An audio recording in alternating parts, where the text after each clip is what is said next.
આજે ગુરુ પૂર્ણિમાનો આપણે માટે પરમ પવિત્ર દિવસ, ગુરુ ભક્તિ સમજવાનો અને ગુરુ ભક્તિ અદા કરવાનો. આપણા સંપ્રદાયમાં ગુણાતીત ભાગમાં જોઈએ તો શ્રીજી મહારાજના સમયથી ગુણાયતાન સ્વામી ભગતજી મહારાજ આ જે આપણી ગુરુ પરંપરા છે એમના જીવનની અંદર ગુરુની જે અનુવૃત્તિ એનું સારધાર પાલન કરવું એ વિશેષપણે આપણને જોવા મળે છે. ગુણાયતાન સ્વામીએ પણ એમની વાતોમાં કહ્યું કે અનુવૃત્તિ જેવી કોઈ સેવા નથી. અનુવૃત્તિ જે ગુરુ છે એની મન, કર્મ અને વચનથી જે અનુવૃત્તિ પાળવી એ સૂક્ષ્મ સેવા છે, સૂક્ષ્મ ભક્તિ છે, આવું સ્વામી બોલ્યા. અને બીજી પણ સ્વામીએ વાત કરી કે શુદ્ધિને માટે આપણા પોતાની જે શુદ્ધિકરણ આપણું, જેને માટે આપણે આ સત્સંગ કરીએ છીએ, તો શુદ્ધિને માટે પણ સ્વામીએ કહ્યું કે તપ અને અનુવૃત્તિ આ બે સાધન છે. તપે કરીને ઇન્દ્રિયો અંતઃકરણની શુદ્ધિ થાય છે, પણ સ્વામી કે એમાં અનુવૃત્તિ ચડી જાય. અનુવૃત્તિ ગુરુની પાળવાથી જે આપણું શુદ્ધિકરણ થાય એવું કોઈ સાધનથી થતું નથી. શાસ્ત્રોમાં પણ ભક્ત્યાનુવૃત્ત્યા, અનુવૃત્તિ એ જ ભક્તિ.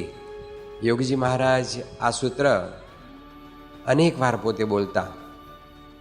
શાસ્ત્રમાં નવધા ભક્તિની વાત છે, પરંતુ સ્વામી આ વાત પોતે હંમેશા બોલતા કે જે ગુરુ છે એની જે અનુવૃત્તિ એ સમજવી અને સમજીને એ પ્રમાણે જે વર્તવું. કારણ કે ગુરુની અનુવૃત્તિ સમજવી એ પણ સામાન્ય વસ્તુ નથી. જ્યારે આપણે એ રીતે ગુરુની જેટલા આપણે નજીક જઈએ, ગુરુની સાથે જેટલું આપણું મન, કર્મ, વચને જોડાણ થાય, ગુરુના સ્વરૂપનું જેટલું આપણને ઓળખાણ થાય, ગુરુનો મહિમા જેટલો આપણને વિશેષ સમજાય, તો આપણને કંઈક એમની અનુવૃત્તિ એ ખબર પડે. જેમ ગુણાયતાન સ્વામી હતા તો મહારાજની સાથે બધો સંઘ વડતાલ જતો હતો, અને કાર્યાણી આવ્યા મહારાજ, તો તે વખતે 19 સંતો માંદા પડ્યા. હવે વડતાલ સમયામાં જવાનું હતું. વડતાલ સમયાનો લાભ કોણ છોડે? તો શ્રીજી મહારાજે તે વખતે આટલો બધો મોટો સંઘ સાથે હતો, બધા સંતો અને હરિભક્તો, પરંતુ મહારાજની દ્રષ્ટિ સ્વામી ઉપર પડી. મહારાજ કે ઓલા ભાદરાવાળા નિર્ગુણાનંદને બોલાવો. અને સ્વામી પધાર્યા અને મહારાજે કહ્યું કે આ બધા બીમાર પડ્યા છે. તો સ્વામી તરત એમની સેવા કરવા તૈયાર થઈ ગયા. કારણ કે પછી તો નક્કી જ હતું કે સમયો તો થાય જ નહીં, બીમાર સંતો ક્યારે સાજા થાય. તો મહારાજ બહુ રાજી થયા અને મહારાજ એવું બોલ્યા કે તમને 100 સમયાનું ફળ અમે આપીએ છીએ. એક નહીં પણ 100 સમયાનું ફળ અમે તમને આપીએ છીએ. આવું મહારાજ તે વખતે બોલ્યા. તો એના ઉપરથી ખ્યાલ આવે કે આવી રીતે ભગવાનને, સંતની જે આવી એક મરજી, એમના અંતરનો જે અભિપ્રાય, એમની જે રુચિ, એ સમયે સમયે સમજી અને એ પ્રકારે જે ભક્તિ કરવી, એના જેવી કોઈ મોટી ભક્તિ નથી. ભગતજી મહારાજના જીવનમાં પણ આપણે જોઈએ તો આવા અસંખ્ય પ્રસંગો. એમનું જીવન તો આ પ્રકારની અનુવૃત્તિ જે ભક્તિ એનાથી ભરપૂર છે.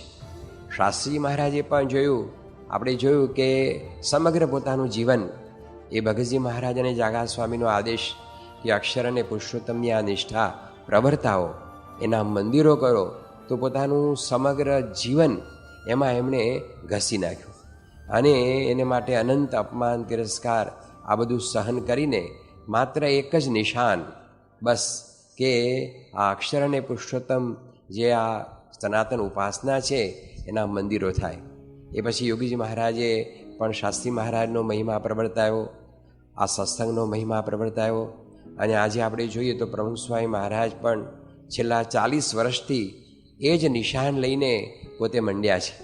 શાસ્ત્રી મહારાજની આંબલીવાળી પોળમાં એમણે જે ત્યાં આગળ પ્રતિજ્ઞા લીધી કે મારા જીવનના છેલ્લા શ્વાસ સુધી હું આ સંસ્થાની સેવા કરતો રહું અને સંસ્થાને વફાદાર રહું, તો એ શબ્દો એમના એ જે છે જીવનની અંદર સારધાર એમની આંખ સામે, એમની નજર સામે, એમના નિશાન રૂપે આપણને સમગ્ર જીવનમાં એ જોવા મળે.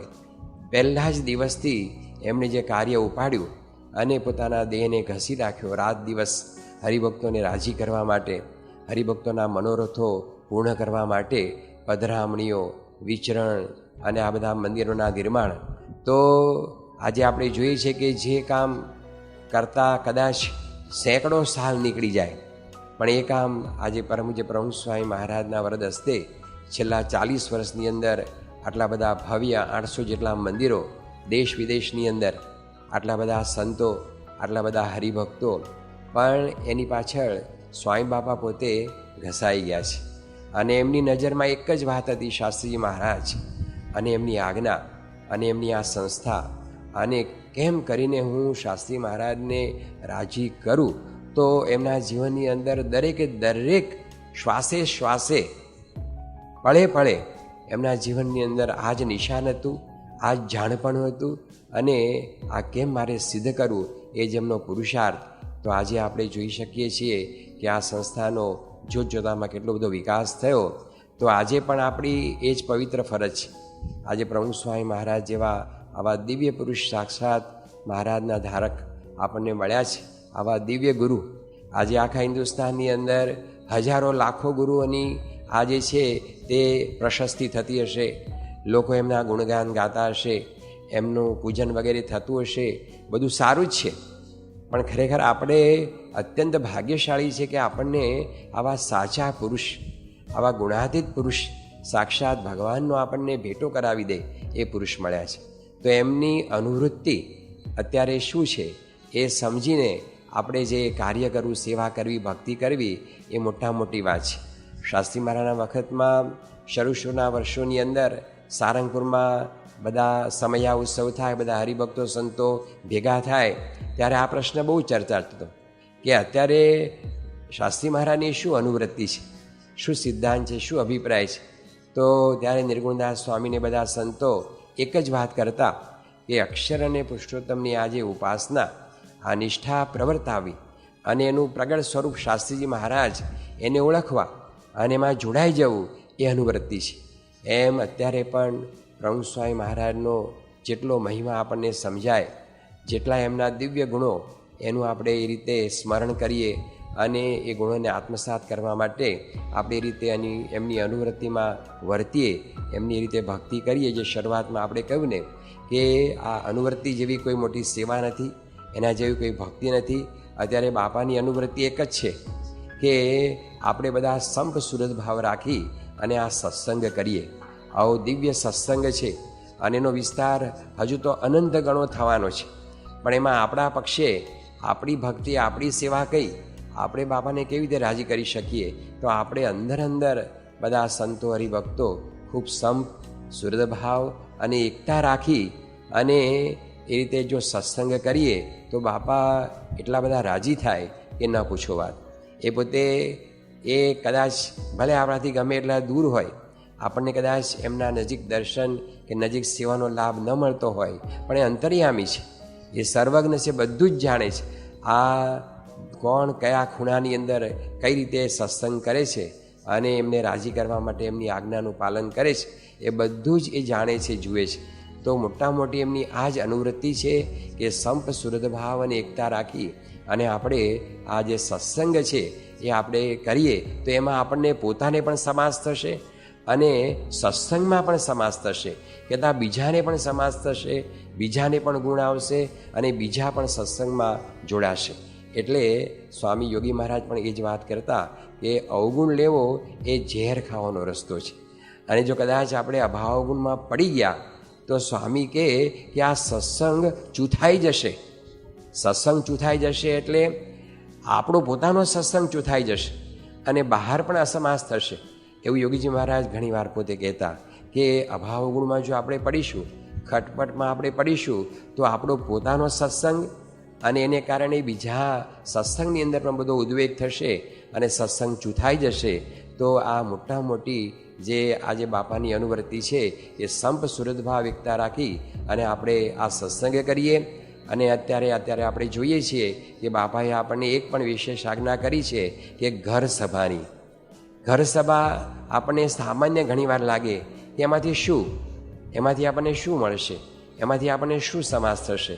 પણ જો ઘર સભા આપણે નિયમિત કરીશું તો આપણા સમગ્ર પરિવારની અંદર નાના બાળકો સહિત દરેકની અંદર સત્સંગના જે સંસ્કાર છે એ એટલા ઊંડા જશે અને જે આપણા મનની અંદર આપણને પણ એવું હોય કે ભાઈ આપણો જે ભવિષ્યનો વારસો છે એ પણ સત્સંગની અંદર જોડાય.